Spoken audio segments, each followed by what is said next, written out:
Hello guys, nagbabalik tayo sa ating channel guys. Nandito tayo kay Infinix SM City Lipa. Ito guys, sa mga nagre-request nga pala daw ng latest price list update ni Infinix. Ito guys, sa mga naghahanap ng budget phone ni Infinix. Tapos yung kanilang yung bago po nila, Hot 40 Pro. Yan, tamang-tama guys kasi meron silang available. At yung very affordable po ni Infinix, ito po si Smart 8. Ito guys, may dalawang variants tayo dito pagpipilian. Tama-tama po yan. At syempre guys, yung mga Zero, yan, nandyan. May dalawang variants din. At yung si Note 30, meron siyang 4G and 5G. At ito guys, si Hot 30, naka-sale po yan, naka-discounted. At yung iba pa po. Yun guys, umpisahan na natin. Umpisahan natin doon sa pinakamura. Ito, umpisahan na po natin dito kay Smart 8. Guys, sa mga naghahanap ng budget po ni Infinix, guys, ito si Smart 8. Highly recommended guys para sa inyo. Kasi ito guys, may dalawang variants tayo ditong pagpipilian. Meron itong 64GB at yung 128GB. Guys, yung hawak natin dito, yung si 128GB. Ito, yan. Bali ito ay naka 4+4. Original RAM po niyan is 4. Tapos saka 128 na po yan internal storage. Bali ang price po ng 128GB ay 3,699 lang. Napakamura po ng ating 128. At yun guys, sa 128 pa lang, napakamura na, 3,699 lang. Hindi lang yun guys, kung gusto natin mas mura pa, meron po silang 3,299. Yun po yung 64GB na variant po ng Smart 8. So ayun guys, no worry tayo sa mga naghahanap, yung kinakapos yung budget dyan. Ito, Smart 8, meron tayong 64, 3,299. 128GB, 3,699. Ito guys, para sa kanyang specs, check po natin. Ito guys, naka 90Hz refresh rate na po yung kanyang naka punch hole screen. So napaka smooth ang screen yan. Then 5,000 mAh battery. Then naka Type-C na po yan. Then sa camera guys, meron tong 13 megapixel dual camera. Yan. At syempre yung sound po nito may mataas na volume, 200%. So ibig sabihin guys, malakas ang sounds nito. Then for security, meron tong side fingerprint. Yan, face pass unlock. Guys, ulitin natin, Smart 8, 3,299 at 3,699. Then guys, next natin, ito si Hot 40i. Guys, ito bago lang din to, si Hot 40i. Dito guys, for Hot 40i, may dalawang variants tayong pagpipilian din. Guys, ito affordable din to. Ito 256 na naka 16GB RAM. Tapos yung isa po is naka 128 na po. Naka 16GB RAM din po yan. Ito guys, para sa refresh rate, check natin. Naka 90Hz din refresh rate ng screen. Then para sa camera guys, meron tong 50 megapixel dual camera. Tapos 32 megapixel po yung front camera nito. Check po natin Yan. Naka 32MP para sa selfie. Then para sa security, side mounted fingerprint yan. Naka 200% volume din yan with DTS processing. Guys, ito para sa chipset, ito yung naka octa-core chipset, X-Boost gaming engine. 18 watts fast charging na rin po yan with 5,000 mAh long lasting battery. Guys, ito para sa presyo po ng 128. Ang 128 po natin guys ay napakamura din. 4,799 lang. 4,799 sa 128. At para po dito sa 256, 5,299. So napakamura din, 5,299. Ayan guys, ang ating latest update dito sa presyo ng dalawa. Ulitin natin, 4,799 128, 256 po, 5,299. Hindi lang yan guys, ito yung bagong labas po pagdating sa Hot 40. Ito guys, sa mga nagtatanong kung mayroon na daw pong Hot 40 Pro. Ito guys, hawak natin si Hot 40 Pro. Bago natin sabihin ng price guys, ito check muna natin yung kanyang specs. Ito guys, naka 256GB internal storage. Meron siyang 16GB RAM. Then gaming chipset guys, naka Helio G99 X-Boost gaming engine po yan. At syempre naka NFC near field communication. At may high resolution pagdating sa audio. At para sa kanyang full specs guys, ito check natin. Para sa screen, naka 120Hz na po refresh rate ng screen to. Full high definition na naka super touch display with magic ring. Ito guys, oh, isa rin sa kanyang ano, naka Meta Material Gaming Network Technology.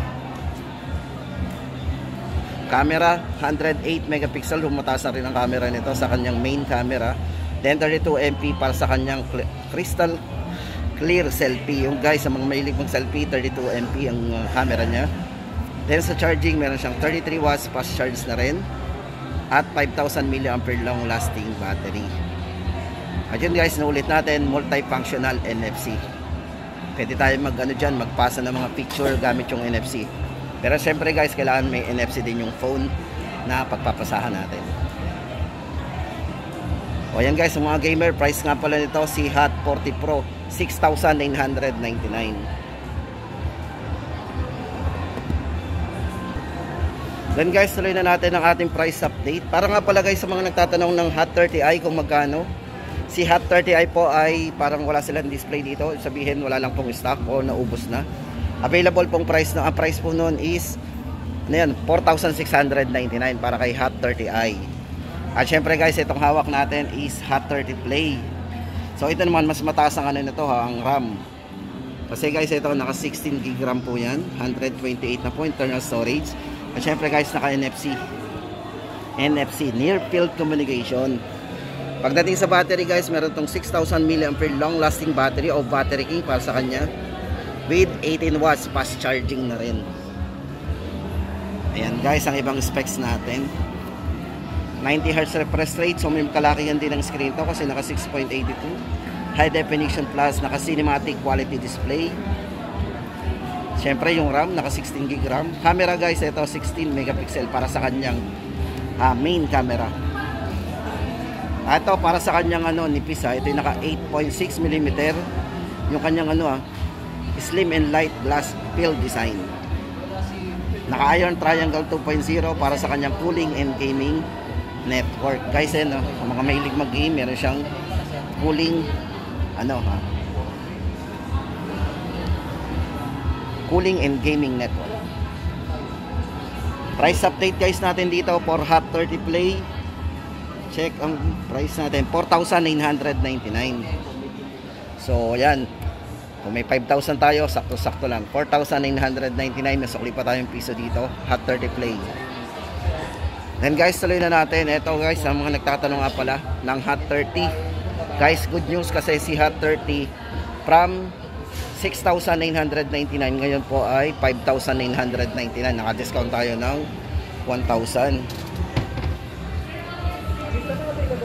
Yan. Guys, ito naka MediaTek Helio G88 na po yan. Octa-core gaming engine na rin. Naka NFC. Then 16 GB of RAM. Original RAM is 8. Yan. So guys, ito tip ko lang sa inyo. Yung mga 8 GB RAM, napakalaki na po yan. Yung nilalagay lang pong another 8 is backup lang po yan. Pero imposible nang maubos natin yung 8. Then ito para sa specs guys, ito ulitin natin, naka Helio G88 octa-core gaming engine po yan. Then size ng screen naka 6.78, 1080p na po ang resolution ng kanyang ng screen at pagdating sa video. Ayan, naka 90 Hz po refresh rate ng screen, smooth na rin yan. At naka 33 watts fast charging na din with 5,000 mAh battery. Sa camera guys, meron siyang 50 megapixel para sa kanyang super night film photography. Hot 30, 5,999. Then guys, punta na tayo sa mga Note series. Ito sa harap natin, ulitin natin para kay Note 30 and Note 30 5G. Guys, ito yung 4G. Iisa-isahin po natin ang difference guys nito. Pagdating po sa kanyang same sila pagdating sa charging, naka 45 watts po yan, all round fast charge po pareho. Naka 16 GB RAM pareho sila. Pero syempre guys, sa chipset magkaiba yan. Bali dito po kay Note 30 4G, ang gamit po nito is naka MediaTek Helio G99 gaming chipset na rin. At syempre dito guys, kay 5G, ginamit niya po dito is naka D6080 5G processor. Ultra fast gameplay yan. Pareho sila sa RAM. Check po natin ang difference. Size ng screen, parehas po silang 6.78. 108 megapixel po dito si 5G pagdating sa camera. At ito naman po si 4G is naka 64 GB ultra clear triple camera. Parehas po sila naka dual speaker, so may malakas siyang speaker or surround sound. At syempre guys, sa price po na lang magkaiba din po. Dito po kay 4G 7,499 lang. Parehas po sila 256 gig. Ito, price natin dito 7,499. Then dito po is 8,999. Dati pong 10,000 to, naka-sale po yan. Tsaka ito rin po, naka-sale din po to. Yan, dating 7,999 o ganon. Ngayon 7,499. Mga discounted na po yan. Guys, ito para sa latest update natin sa dalawang to. Discounted ng 1,000, 8,999 na lang. Tapos ito ay 7,499. And guys, ang update natin sa Note 30. Then guys, punta na tayo kay 030 5G. Ito guys, for 030 5G, may dalawa din tayong pagpipilian. Sa mga nagtatanong nga pala at nagre-request kung meron na daw pong 4G. Ito guys, may 4G na pong version, si 030 o yung kanyang variant na 4G. Guys, ito para sa price ng dalawa. Unahin na natin. Guys, itong si 4G, ito ay 9,999. Bali ito po, naka 2K resolution pagdating sa video. Naka 30 FPS. 50 megapixel po pagdating sa front camera. So malinaw din yung kanyang front camera. Then 256 gig internal storage. Naka 16 gig of RAM din po yan. Yan, naka 2K FPS. So yun ang highlights po niya. 100 megapixel.